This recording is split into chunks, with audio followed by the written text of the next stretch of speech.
Bañado por el río Cúa, hablar de Cacabelos es hablar del Camino de Santiago. Además del Camino de Santiago, Cacabelos debe su desarrollo a las ferias. De hecho, y sigue siendo la localidad de la comarca del Bierzo con más fiestas en su calendario.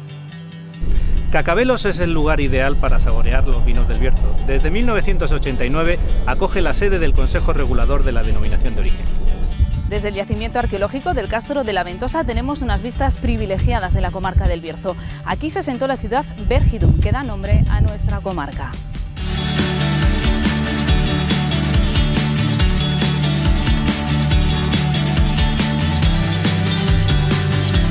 Cacabelos está situado en el oeste de la comarca del Bierzo. Regado por el río Cúa, atesora un rico patrimonio histórico que descubriremos a lo largo del programa. Arrancamos entre fogones para cocinar el plato típico de una localidad en la que las ferias y fiestas son santo y seña. Comenzamos este paseo por Cacabelos cogiendo fuerzas al lado de los fogones de la Moncloa de San Lázaro. Estamos con Adela Fernández, que es la jefa de cocina, que nos va a mostrar cómo se elabora un plato muy típico de Cacabelos y en general del Bierzo, pero sobre todo de aquí, de Cacabelos, que es la empanada de batallón. Cuéntanos, Adela, ¿sabes de dónde viene esa tradición de comer empanada de batallón? ¿Qué lleva? Hace muchísimos años. A ver, antes aquí se hacía de acelgas, chorizo y panceta y cosas así, ¿no? Pero ahora aquí nosotros le hemos metido lo que es la zorza, que es de donde se hace los chorizos. Carne magra de cerdo, sazonada con pimentón, ajo, sal y agua. Es lo que lleva. Esa es la receta de la empanada de batallón. La empanada de batallón de aquí de la Moncloa. Pero antiguamente, pues cuando mi abuela y mi madre y todo eso, pues se hacía de acelgas con chorizo, con panceta. Porque claro, esto no lo tenías todos los días. Y lo otro sí, porque se conservaba mejor. ¿Y patata no lleva? Sí. Patata. Pero bueno, vamos a ir viendo cómo se... Vale, y nos vas contando, porque pues es verdad que la empanada de batallón... Aquí se hace lo que es la masa, es harina, aceite, levadura de panadero prensada, sal y agua templada, ¿vale? Eso para hacer la masa. Sí, eso es para hacer la masa, la amasas bien y después la dejas reposar hasta que aumente su volumen. El doble tiene que ser más o menos, una hora, depende del calor que tengas en la cocina. Y ahora pasamos a estirar la masa.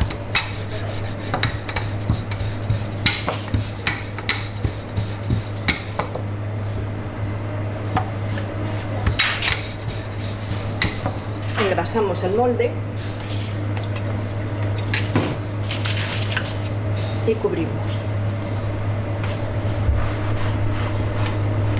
Esta empanada antiguamente también, cuando yo era pequeña, por la fiesta de Pascua, aquí nosotros bajábamos lo que era la procesión y bajábamos a la Alameda de las Angustias con la empanada de batallón. Es que es muy contundente, ¿no? Es una comida que cuando escaseaba, te comías un trozo de empanada y te dabas por comido. Claro. ¿Y el nombre de batallón sabemos de dónde viene? Pues era más bien como... No te sé explicar mucho, tampoco porque los abuelos no tenían, decían que había que llenar. O sea, cuando era la vendimia, pues ellos iban a vendimiar y quedaba una persona en casa, hacía la empanada para darle de comer a esa gente que llevaba. Y bueno, yo creo que viene más bien así de... buscarse la vida, ¿no? Buscarse la vida, o de comida básica, y vender lo que puedas ahí dentro. O de dar de comer a un batallón, ¿no? Que tú, exacto, pues, precisamente... Dar de comer a un batallón, ¿no? Bueno, pues ahora empezamos con el relleno, ¿vale? La patata. Patata. Lo que es la zorza. Lo que al final nos comemos en la matanza como chichos, ¿no? Exactamente, sí. Y lo que es la carne del chorizo. Sí, sí. Pero aquí en el Bierzo se le llama chichos. Sí, sí, se llaman chichos. Que nosotros, por cierto, lo tenemos en la carta también. Buenísimos, por cierto, también. Ya lo dice. Volvemos a rellenar. Echamos otro poquito de aceite. Y ahora ya pasamos a cubrirla. ¿Cuántas haces al día? Porque la agilidad que tienes... Muchas. No las cuentas, mucha práctica, ¿eh? Muchas. Hubo veces de hacer hasta 20, 22. Empanadas diarias. ¿De distintos tamaños o...? Porque No, aquí se hacen siempre igual. Antiguamente la empanada de Batallón se hacía en bandejas muy grandes que le llamaban la lata de la empanada, pero estoy hablando pues a lo mejor de una lata así, porque claro, era mucha gente la que iba a ayudar a la vendimia, a la siega y todo eso, entonces a esa gente había que darle de comer y hacían pues empanadas enormes. Y ahora estás haciendo el clásico rulo, ¿no? Exactamente. Cerramos lo que es para que nos suelten los líquidos. Y ahora la pinchamos para que salga el vapor de la empanada. Pues ya está, la empanada de Batallón, es esto. Echamos un poquito de aceite y la metemos en el horno. 1 hora y media más o menos. Bueno, tiempo justo, Paco, para que nos vayamos a conocer Cacabelos y volvamos. Primero vamos a ganarnos la empanada y luego venimos y le degustamos. Gracias, Adela. Buen plan. Vamos. Muchas gracias. Chao.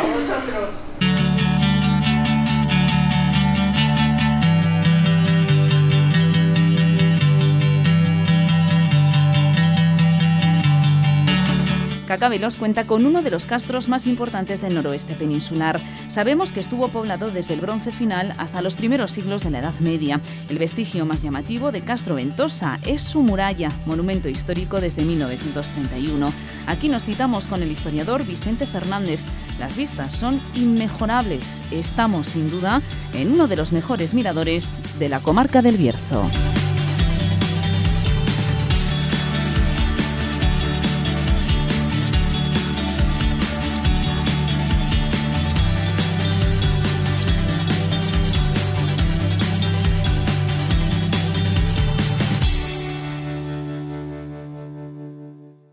Vicente Fernández, historiador. El Bierzo entero a nuestros pies, ¿no? Es lo que debían sentir nuestros antepasados cuando llegaron a este lugar tan privilegiado del Castro de la Ventosa. Bueno, lo dices muy bien, privilegiado, porque recordando, por ejemplo, quizás al escritor más ilustre que ha dado el Bierzo, que es Enrique Gil Carrasco, que tiene una obra memorable, pero sobre todo estos escritos de viajes que hace por el Bierzo y sobre todo cuando escribe el paisaje, bueno, pues cuando está aquí, que estuvo en varias ocasiones, pues en una de ellas dice que solo le faltaba a este lugar en el que estamos ahora, el Castro de la Ventosa, que se pudiese ver el mar.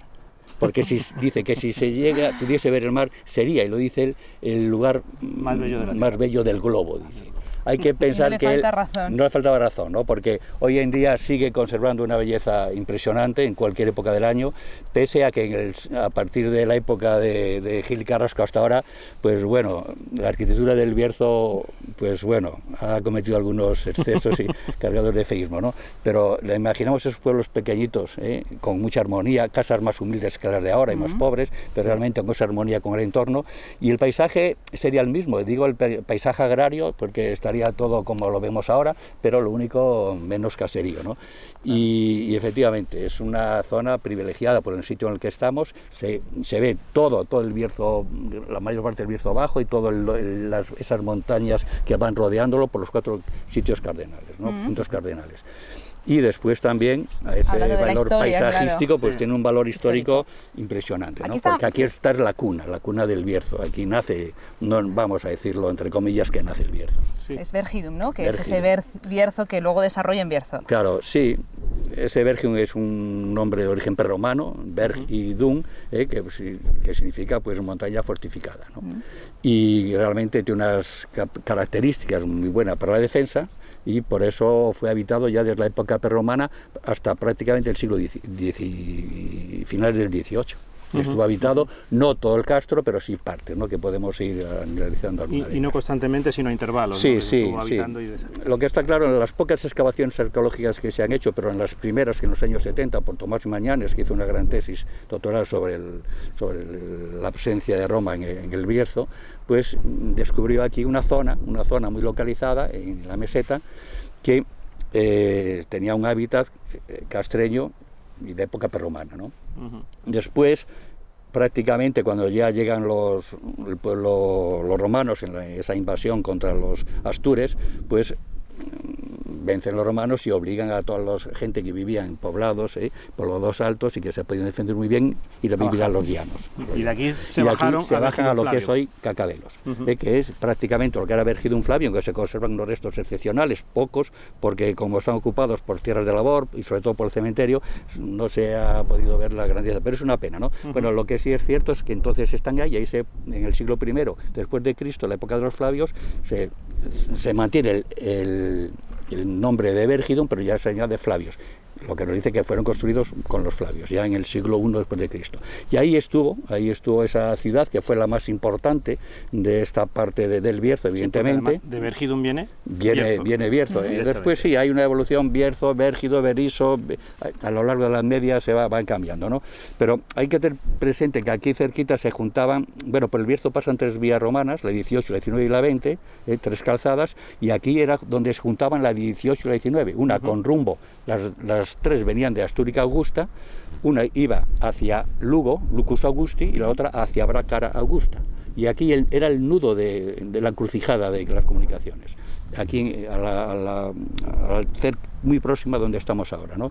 Con lo cual la situación geopolítica, geoestratégica y después también como las comunicaciones convierten esta zona en un lugar importante en esas épocas, ¿no?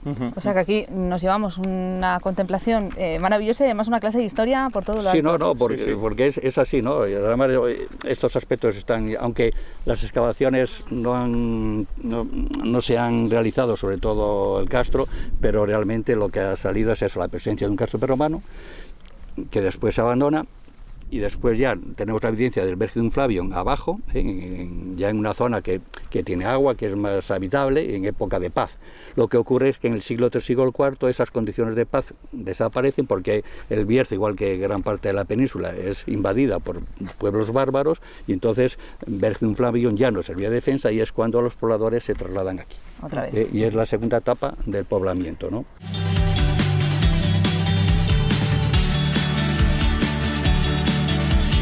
Precisamente para recrear la vida romana nació la asociación Ludus Vergidum Flavium, que cada año viaja al pasado para devolver a la villa el esplendor del imperio. Es fácil meterse en el pasado romano de Cacabelos gracias a la asociación Ludus Vergidum Flavium. Tenemos aquí al cónsul de la ciudad de Vergidum, que es Gonzalo González, aunque tu nombre romano es cónsul de Umbiro Publio Telus Vinicio. Bueno, y tenemos un invitado de lujo, en este caso, el que todo el mundo conoce como el César, su nombre romano. Caesar Teodosio Petrus Augusto. Bueno, bienvenidos. Bienvenidos, sí. Contadnos, hace unos años decidisteis poner en marcha esta asociación precisamente para vivir como vivían los romanos en vuestros antepasados. Claro, la idea nació por hacer unas actividades lúdicas en el mes de agosto, pasar una tarde divertida, y a partir de ahí, viendo el pasado que tenemos romano aquí en Vergidum, pues decidimos que dar un paso más y hacer una fiesta de recreación. Ya somos un grupo de socios que son socios que participan, colaboran en primera línea de batalla, como podemos ver, y otros que colaboran pues son la gente que quiere que esto siga adelante, que no se pierda, que aprovechemos esta actividad de agosto, que además es un mes bastante bueno con público y gente que viene de fuera, más los sumamos los de aquí, y bueno, aprovechar este tirón, que es algo que también reivindica el pasado nuestro romano, porque Vergidum es Cacabelos, Vergidum y Vergidum Flavium. Y es una asociación recreacionista, pero con rigor histórico, ¿no? Vemos a la gente perfectamente Sí, procuramos vestida. Que haya grupos, entonces cada grupo tienes que incluirte dentro de lo que es el grupo de verdad, es decir, si tú eres gladiador tienes que dar el perfil, o senador, o bailarina, no vale, pues yo quiero ser lo que igual no se pueda, porque estamos haciendo una recreación de la época. Claro, si lo lleváramos a la actualidad de hoy, pues cambiaremos muchas cosas, pero bueno, como es una cosa que procuramos que salga tal cual el momento, pues... ¿Y qué nos sorprendería de los romanos a la gente que no somos expertos en historia? ¿Qué habéis descubierto de los romanos que a la gente le puede sorprender? Pues hemos descubierto que pensábamos lo típico, que vamos a hacer una cena romana, y pensábamos que iba a ser con el pan y el barro y aquello allí, chabacano y demás, y es todo lo contrario, eran como muy elegantes, muy finos, había un gran culto al cuerpo, a la higiene, todas esas cosas que durante la Edad Media se han perdido y que nos sorprendía mucho, porque como no teníamos mucho conocimiento, nada más que lo justo del colegio y del instituto, esas cosas que te enseñan, las 2 películas que has visto, y las 2 películas que al final dices, pues que tampoco las películas, bueno, es Hollywood. Por ejemplo, en las películas, esto de que hacían así con el dedo muerte, pues no existe, no es así en realidad. porque esto es el pulgar como hace la mafia, que es yugula, es muerte, es así, es... Y guardar esto es símbolo de guarda cuchillo, no lo mates. Por ejemplo, son cosas que son anécdotas muy sorprendentes y que sí que ha merecido la pena, porque sí que te vas metiendo en este mundo y ahora cuando viajas con tu familia, pues donde hay un lugar romano, paras. Que igual esto hace 10, 12 años no pararíamos. ¿Y les gustaba la fiesta como a los cacabelenses, que sois el municipio con más fiestas de toda la comarca del Bierzo? Los romanos también disfrutaban de juntarse, beber, comer. Claro, lo que tenían presente es que para que hubiera buena organización la gente tenía que tener pan y circo, es decir, se trabajaba pero había que disfrutarlo, o sea, y tenías que estar cómodo disfrutándolo porque así eras partícipe de esa ciudadanía romana. Entonces nosotros, que somos muy festeros, casi lo que más somos, pues el personaje nos viene que ni pintado. Bueno, pues los romanos bebían vino. ¿Qué os parece si terminamos brindando con vino por Cacabelos y nos acompañáis a una bodega de las típicas de aquí, ¿no? Porque aquí se ha bebido vino, es tierra de vinos, entonces no podíamos irnos sin probar vino en un sitio muy pintoresco. Muy pintoresco, la verdad que sí. Vamos para allá. Hablar de Cacabelos es hablar de la cultura vinícola. Aquí se asienta el consejo que regula los vinos de calidad, pero también son típicas las bodegas donde se degusta el vino casero. Bueno, estamos en el interior de la bodega El Niño, un clásico de Cacabelos, ¿no? Sí, señor. Clásico, por cierto, que sí. ¿Sí? Sí, sí. Y el niño es el que lleva esta bodega. ¿Cuántos años detrás de la barra? Uy, demasiados. ¿Y cómo podemos definir esta bodega, que es, desde luego, Pues diferente y pintoresca? no sé, definirla, podría haber 1000 definiciones, es decir, es difícil. Pues es un templo, pues como la iglesia al lado, pues este es otro templo, pero de otro tipo de arte, donde, pues no sé, donde la gente se explaya. Distinto a una cafetería. Una cafetería, cada persona es ajena una de la otra. En una bodega, cuando entra uno, participa de la conversación de todo el mundo. Y aunque sea el más profano de la zona, viene y se integra en la conversación. Mientras que en una cafetería eso no suele suceder. Perdona que me echara un traguito, para aclarar un poco la ¿Y garganta. de dónde viene el vino? ¿Lo hace usted? ¿Lo elabora usted? ¿Es casero? Pues sí. Normalmente es casero, es decir, esto ya data de tradición pues muy vieja. Podríamos decir que en su día, en esta zona, todo el mundo era pequeño propietario y todo el mundo tenía su bodega, es decir, había en esta zona ese minifundismo total. Entonces, en mayor o menor medida, todo el mundo tenía su viña y su bodega. Entonces, la gente, pues, abría la bodega, pero en cada barrio solía haber una o dos bodegas abiertas a la vez. Y entonces una se pedía, bueno, es decir, para que estuviese abierta una bodega era una bandera blanca con un trapo blanco, que era como se decía que había una bodega. Entonces, la próxima en abrir solía colocar el galleiro, el palo, con la bandera, en plan vertical, como diciendo, pidiendo el permiso para que en el momento que la otra cerrase, ella abría. Y así van sucediéndose por todo el pueblo bodegas. En cada barrio más o menos una o dos. Y eso pues hasta hace 50 años así sucedía. De 50 años para aquí pues desaparecieron. Y hubo una época que continuó alguna bodega mítica como era la bodega de Androllo, o la bodega de Leodoro, o la bodega de, en este caso, del alcalde, que es como se la conocía. Y después de tantos años, ¿alguna vez? Y después de tantos años pues esto continúa porque, no sé, por mantener un poco la tradición. ¿Pero alguna vez le han pagado con moneda romana? Me han pagado con todo tipo de moneda. Bueno, le ha servido, pero bueno. servido vino al César, pues esto le Exactamente. Pues le voy a pagar con monedas romanas. Además, Encantado. además este año tenemos al cónsul en la moneda, cónsul de Umbiro, que se lo merecía. Porque tengo recibimiento especial cuando llego de Roma y tenía que pagarle de alguna manera. Entonces vamos a pagarle con la moneda romana del cónsul de Umbiro. Pues la de Claudio II el Godo era muy abundante por esta zona. No en vano aparecieron unas 30.000 monedas en Balboa cuando hubo unas obras. Cobre lo que le Con corresponda. un euro tendríamos ya demasiado. Bueno, vamos a hacer Uno ya tendríamos. Quedamos pagados, ¿no? No tendríamos que demasiado. sean tres. Yo Muy creo que bien. sí, con eso está pagada Una la por cosa. Trajano, otra por Adriano y otra por Teodosio, el cual decían que era nativo de este pueblo. Porque es el Petrus que es el que le paga. Ah, es el Petrus. Bueno, en cualquier caso, vamos a brindar, se dan por pagado, Pues sí. vamos a brindar por Cacabelos, Pues vamos todos a brindar. juntos. Por Cacabelos. Porque Cacabelos. Y por el niño. Y porque por el niño. esta bodega continúe muchos años y yo que esté en ella. Correcto. sea. Claro, como tanto.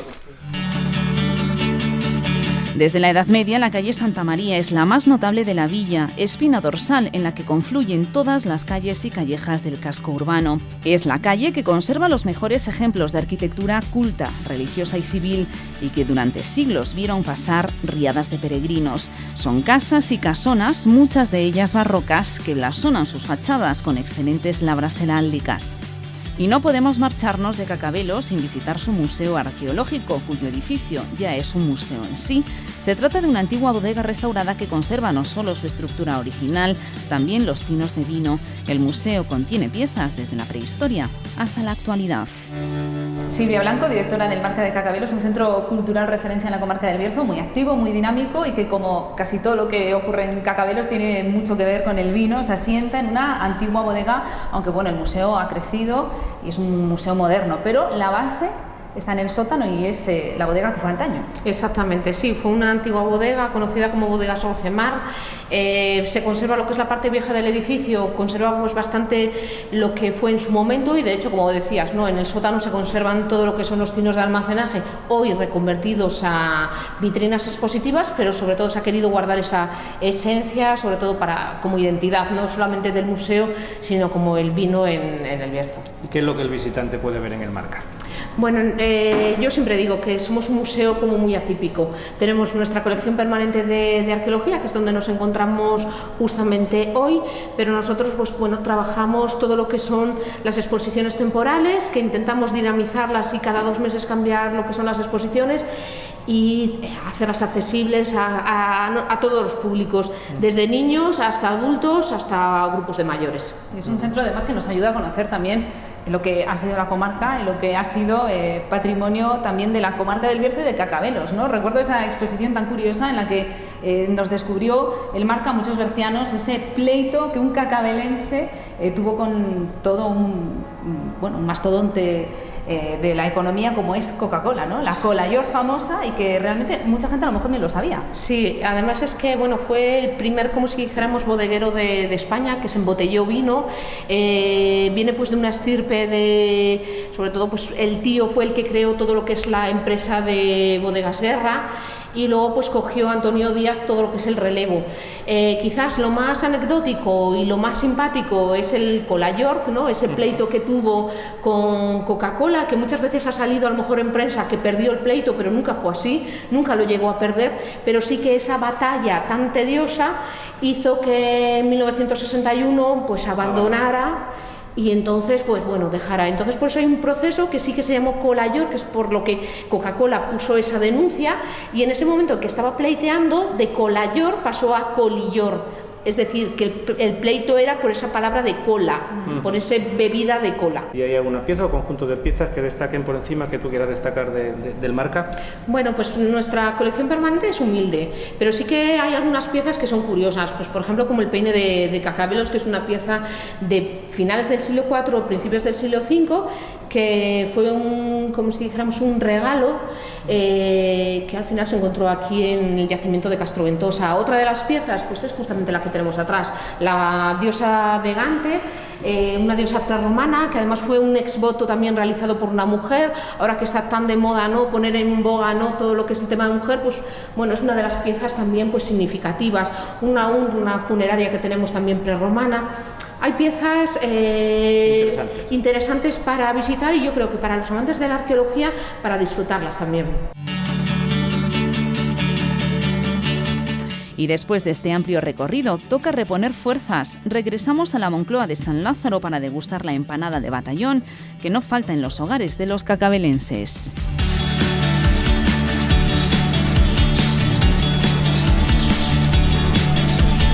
Bueno, Silvia, aquí te traigo la empanada de batallón. Vamos a probar la empanada, si Paco. No sé si has hecho hambre después de este largo programa, pero... Yo creo que nos lo hemos ganado, además. Sí, yo creo que también. Aunque es contundente la empanada de batallón. Sí. Aquí la gente bastante. lo pide mucho, Sí. tiene éxito. Muchísimo. Además, aquí hay mucho peregrino y llegan cansados y hambrientos. Exactamente, y nosotros aquí les invitamos a todo el peregrino que pasa a un vasito de vino y a otro tipo de empanada. Bueno, pues ala, ¿quién hace los honores, Paco? Adelante. Pues, venga, vamos para allá.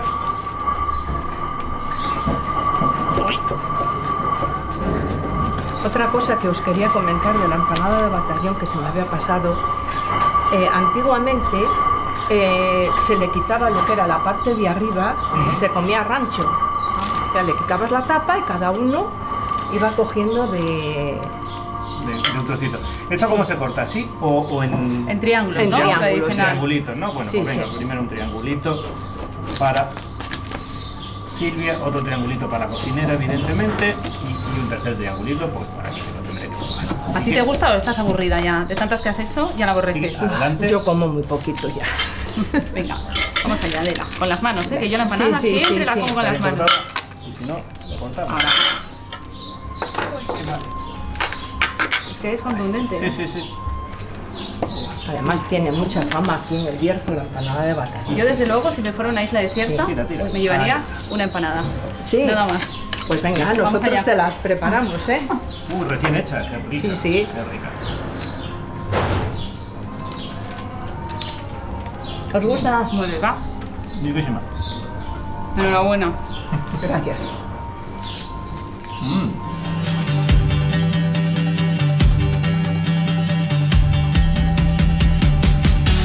Con el estómago lleno, nos vamos de Cacabelos, deseando regresar para descubrir con calma toda su riqueza arqueológica y natural.